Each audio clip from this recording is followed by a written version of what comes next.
Hello everyone, welcome back to the channel. In today's video, I'm going to talk about some ComfyUI updates and a Flux Updated Workflow. First, let's talk about ComfyUI. So if you've updated your ComfyUI and you go into the manager, in this section here, you will see the updates. And there is one section that says big update, important, breaking change. Now, this is a little bit small to read. So I've copied and pasted everything in a notepad. Somebody mentioned to use dark mode, and right now I am using dark mode, but notepad is still in the white mode, so I'm not sure what is happening here. So the top section is just Flux support. We have the new front end. I've already talked about these in previous videos, but this breaking part is this line here where it says the model path for the UNET folder has been changed to models diffusion_models.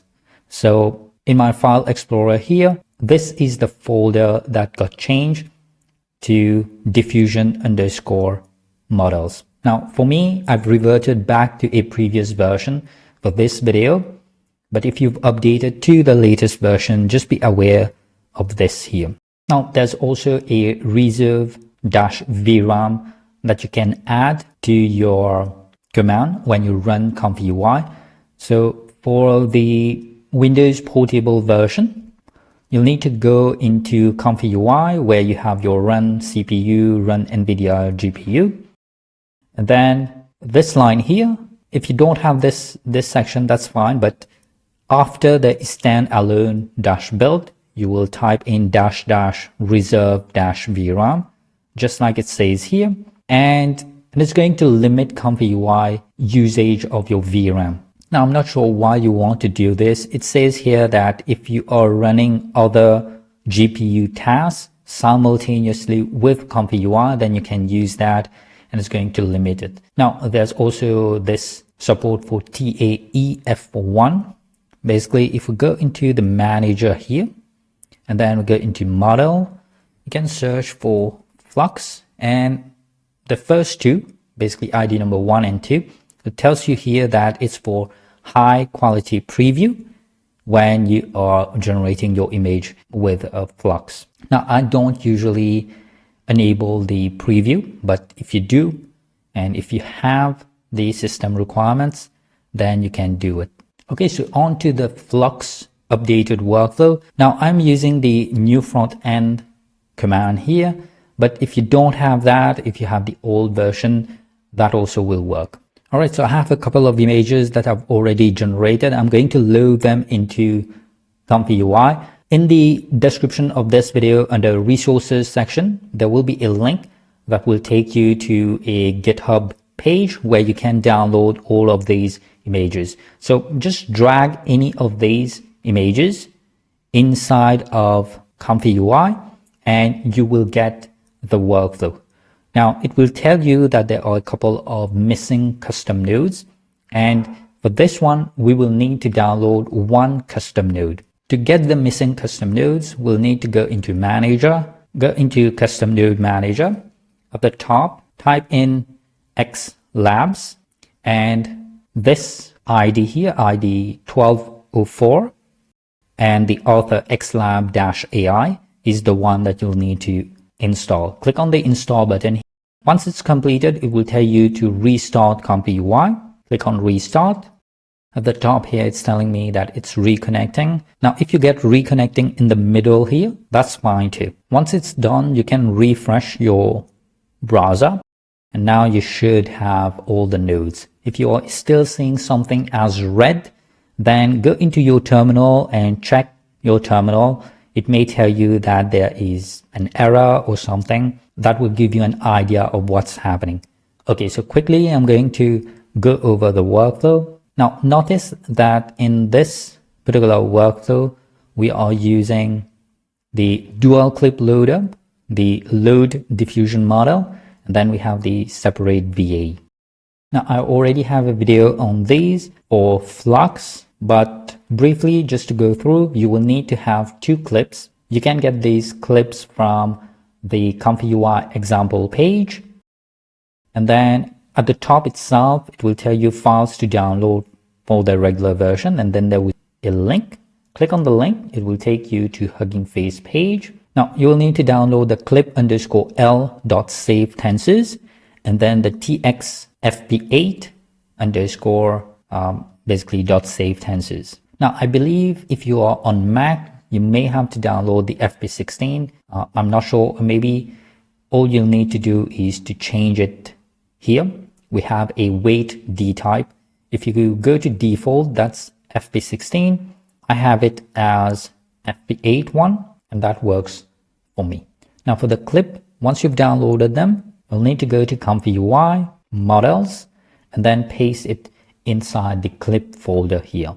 Now this load diffusion model, there will be a link in the description below, and it's the Kijai Flux-FP8 that I am using. Now simply download it and place it inside ComfyUI models. If you have the UNET folder, you'll place it here. Otherwise, if you're already updated, then like the manager says here, you will need to use this diffusion_models folder. Now there's one more file that you'll need to download, and that is the VAE. And you can get the VAE from the ComfyUI example page.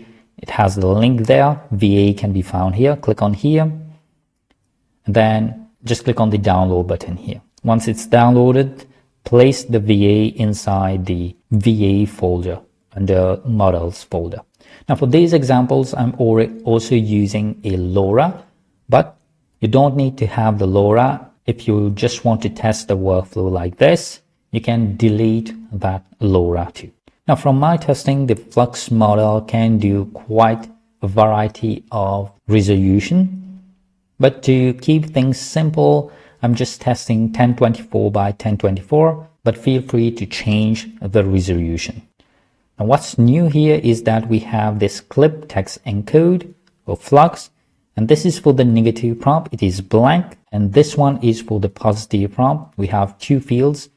One at the top one is for the clip L, and then the bottom one is for your TXXX1. Now these conditionings, they will go into an XLabs sampler, and it will take the model which is coming from the load diffusion model. The conditioning, the top one is the positive prompt, the bottom one, it says negative conditioning there. And then we have the latent image that's coming from an empty latent image. Now, additionally, you will see that this one also has ControlNet condition. And as you've noticed before, there's also the Flux LoRa loader that is supported. Now, I'll probably do one more video talking about everything that is supported with this custom node. But for now, let's just continue on. This load VAE is going to be this VAE that you've downloaded, and the name is ae.sft. Now, if you've downloaded and you don't see .sft, know that it's just a newer version because it was renamed here as .savetensors. So if when I made my first video on Flux, you went ahead and downloaded the ae.sft like I have here, that is fine, that will work too. If you have the .savetensors, just replace it here with the .savetensors one.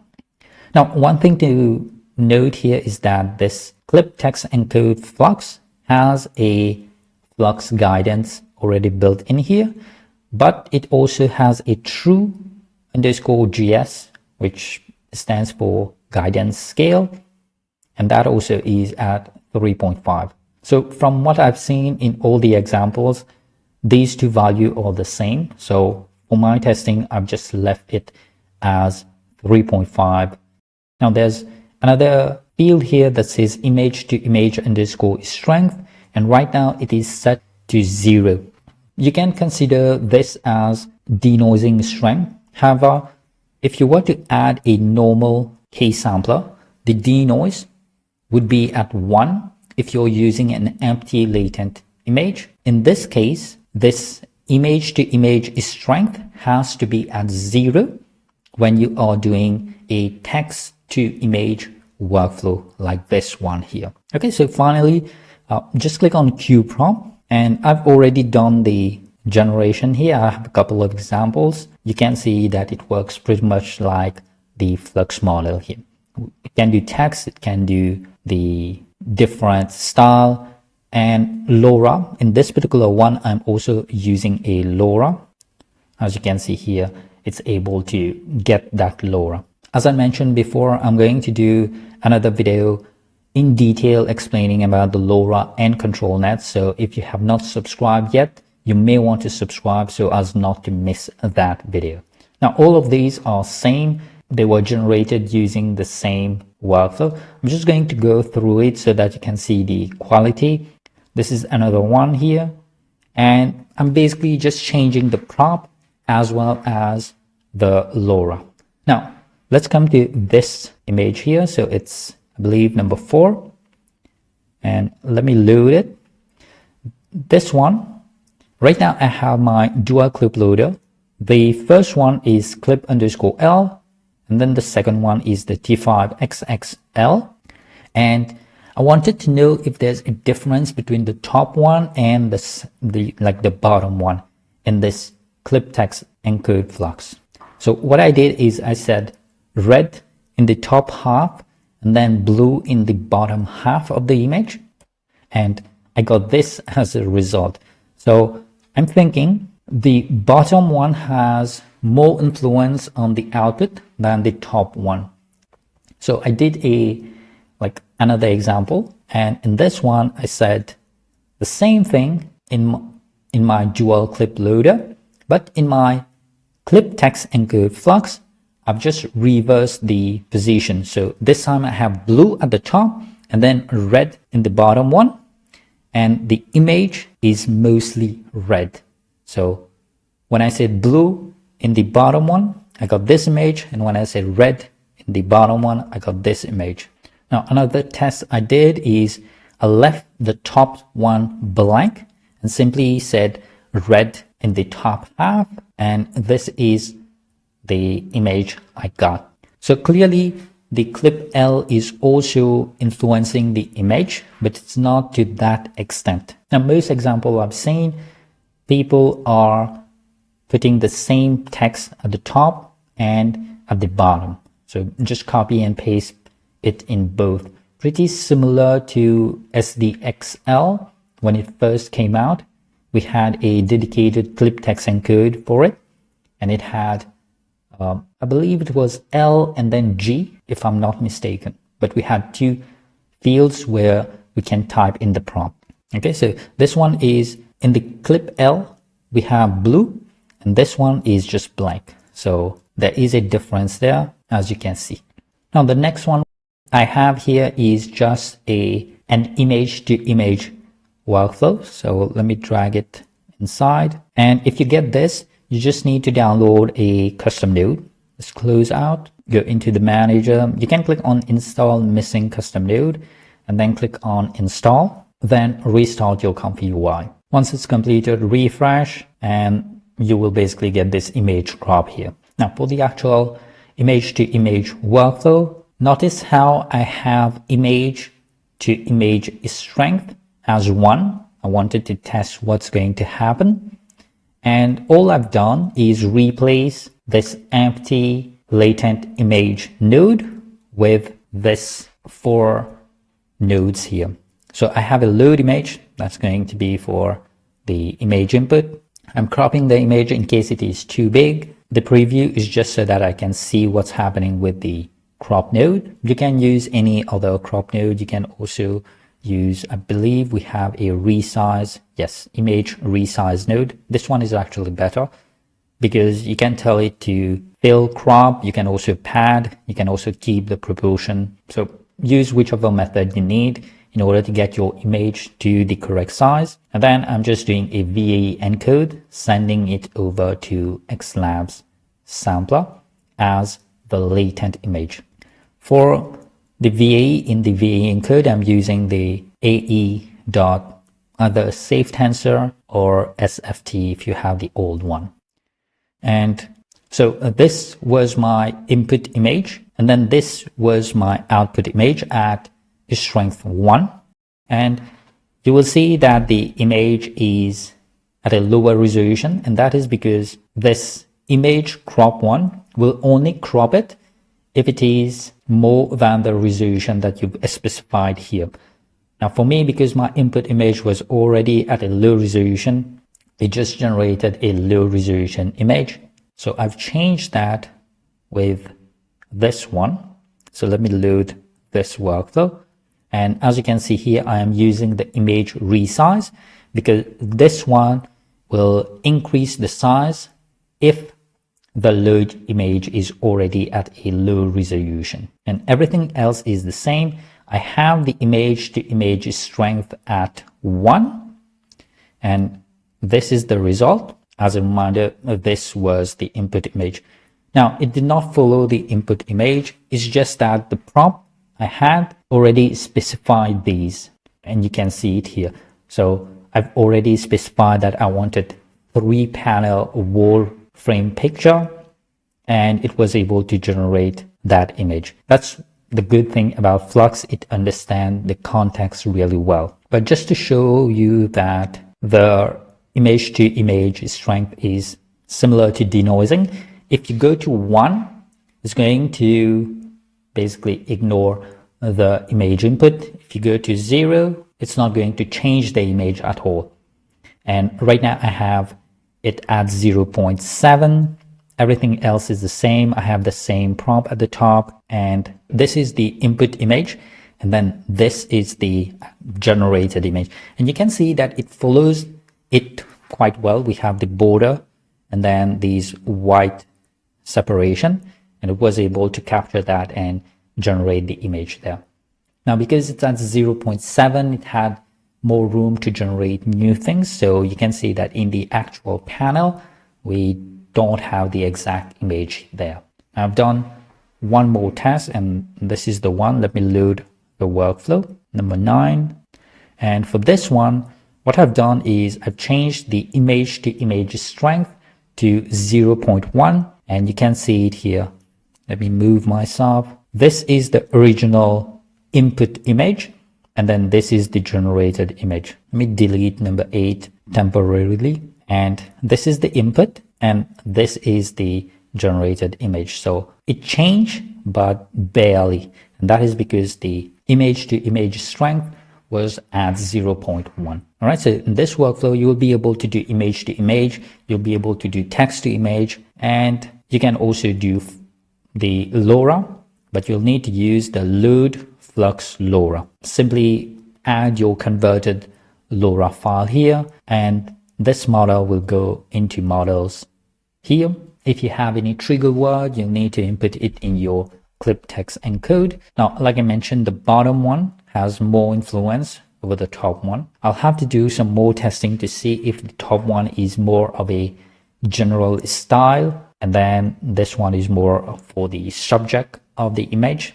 I believe for SDXL it was like that. All right, so I have a couple of more examples. I'm going to leave the link in the description below so you can look at it. You can also take any of these image, drag it inside of ComfyUI, and you will get the workflow. I believe these one I was just testing. Yeah, I was just making sure that ComfyUI was working because I updated it and some of my custom nodes were not working. So if that happens to you, check your terminal and see which one got an import fail next to the name where you are importing it. Have it? Not sure you have it. Yeah. So under the import times for custom node, you will see all of your custom nodes there. And if you see any import fail, you just have to wait for the developer to update their custom node to support the latest version of ComfyUI. One example of that is the ComfyUI InstaSwap. I have a video on it, and that unfortunately is not working in the latest version of ComfyUI. If you'd like to use it, you will have to revert back to quite an old version of ComfyUI. All right, so thank you for watching. I hope you got something out of this video, and next video I'll probably cover the other workflows, the LoRa workflow and ControlNet. Actually, for ControlNet, I was planning on making a video last week. I recorded the video, but just before I submitted, on YouTube to upload it, I found out that there was a ControlNet v2, and same thing happened for the ControlNet v2. I was writing the script for the video, but I saw that there was a ControlNet v3 now. So there's v1, the video I made for ControlNet v2, the script I made for ControlNet v2 was already out of date within a span of 3 to 4 days. So this just shows you how fast the Flux community is growing and the development that is happening in the AI world. All right, so thank you for watching until the very end. I will see you in the next one.